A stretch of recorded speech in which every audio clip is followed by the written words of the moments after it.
Video લેક્ચરની અંદર આપણે standard 12 chapter number 1 જે છે એનું ઉદાહરણ 2 જે છે એની માટે શોર્ટ ફોર્મ્યુલા જે છે એ જોવાના છીએ.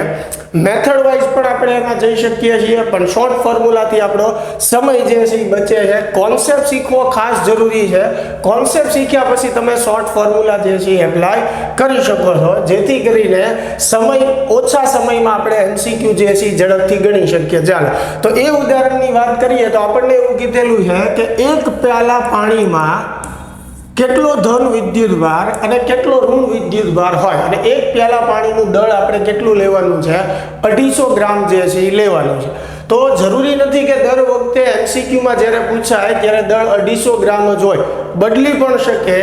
એટલા માટે થઈને આપણે શોર્ટ ફોર્મ્યુલા જે છે એનો ઉપયોગ કરીશું, કારણ કે મેથડ વાઇઝ જઈએ તો દરેક વખતે ટાઈમ જે છે એ ઘણો બધો લાગી જતો હોય. તો સૌથી પહેલું ફોર્મ્યુલાની વાત કરીએ તો કુલ વિદ્યુતભાર, ધન વિદ્યુતભાર જેટલો હશે એટલો જ ઋણ વિદ્યુતભાર હશે, એટલે કોઈ પણ એક જ આપણે મેળવવાનો છે.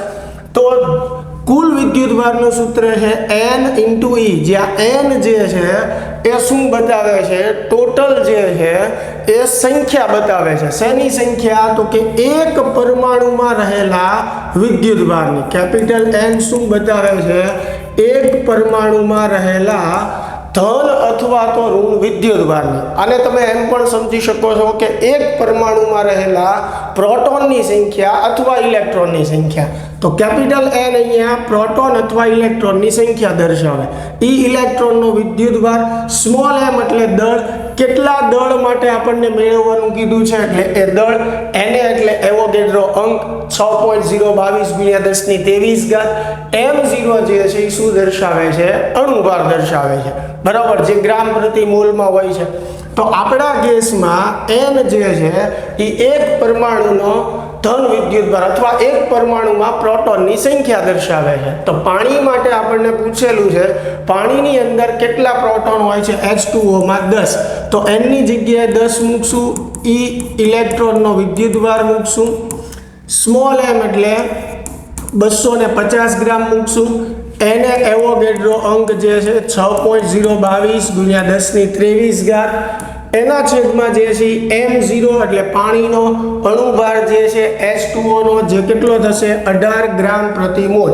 ખાસ ધ્યાન રાખવાનું, આ બંને જે છે શેમાં હોવા જોઈએ? ગ્રામમાં, એટલે કે એક જ એકમમાં જે છે હોવા જોઈએ. આનું સાદું રૂપ આપશો એટલે ડાયરેક્ટ તમારો જવાબ 1.33 × 10⁷ કુલમ જે છે એ આવી જશે. હવે માની લો કે આ તો પાણી માટે છે. આપણને તાંબા માટે પૂછેલું હોય કે ભાઈ 100 ગ્રામ દળનો તાંબાનો એક ગોળો જે છે એના પરનો ધન વિદ્યુતભાર જે છે એ મેળવો.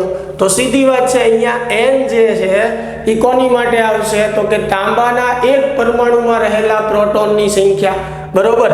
અહીંયા વિદ્યુતભાર m એટલે દળ કેટલું આપ્યું છે? 100 ગ્રામ. Na એવોગેડ્રો અંક ફિક્સ છે. m0 એટલે હવે આપણે કોનો અણુભાર લેવો પડશે? તાંબાનો. એવી રીતે કોઈ પણ માટે પૂછી શકે છે. તો ખાસ વિદ્યાર્થી મિત્રો, આવી ટ્રિક્સ આપને MCQ માં ખૂબ હેલ્પફુલ થશે.